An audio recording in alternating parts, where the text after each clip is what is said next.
Salam mehriban joralar. Akşamınız hayırlı olsun. Her gün örtan orta yola vardım oraya. Bir gelincik geldi yanıma. Aman o gelince. Men häzir durmuşum gurrun mereyin bolýan gaýt galdyp şoň gaýrat ete TikTok'a goýup berdiydim. Men hemme goýýan atlam adamlaň öz islegi boýunça goýýan.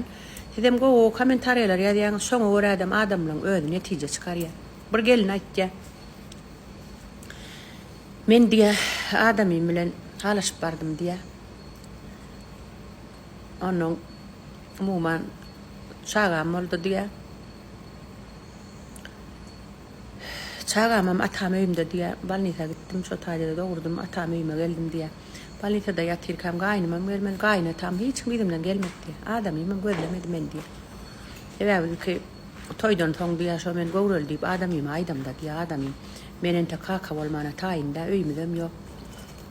Şu wat diýdi umuman diye şonuň soň kimin aramat kän gow bolmady diye. Onuň adamym daşa ýurdu işlemene gitdi diye menem gaýnymyň ýanynda galdım diye.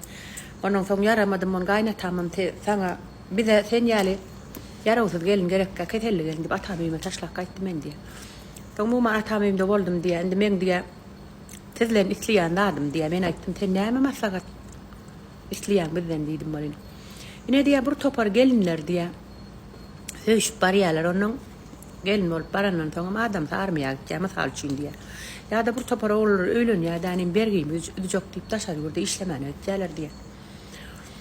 Bizim adam diye ejeleri aýalda gollar diye bizim baran adamymy da diye oğullara gep berýärler danym diye bizden ýüregiň sowgatýarlar diye. Şeýdi burada bir topar maşgalalar diye bozulýar diye. Indi şo diye aýalynyň gepine gitmän ejesiniň aýalda gollarynyň gepine gitýän oğullara adamlar näme maslahat bererkä diye. Menem diye ýaşadyk halyma oğlum bolon verdi adamym men jaňmam alanok diye men bloga salypdyr diye gaýnym gaýnatamada gerekkä men diye. Biz näme etmeli diye şu bir de güne adamym dam ya gaýnelerdem gaýnatalardam diye. Men siz bilen bir maşgarada ýaşap beremok men kimin günakarlygyny bilemok ýöne men bir gaýnanýan adam ma diýdim. Saňa da hiç sert bolmady äriňe de döwşalasy ýok. Gaýnanýan adam çagalara gaýnanýan diýdim. Çagajyklar çaga döwri kakatyna kaka diýse ejetine eje diýse enetine ene bawatyna bawa diýse ana adam üçin uly bag çol diýdim. Ne galan adamdan tiziň özüňiz näme diýýäňiz? Kime näme maslahat berýäňiz? Durmuşda şunýal wakalar bolýarmy siz edem? Belki gurrun etýändirler adamlar. Ne şu geline näme maslahat berýäňiz? Umuman oğullara ejeleri eltilenmez, baldyrlamaz gep berýärlerden biziň maşgalamyz bolýarlar diýe. Ne şoňa näme diýäňiz?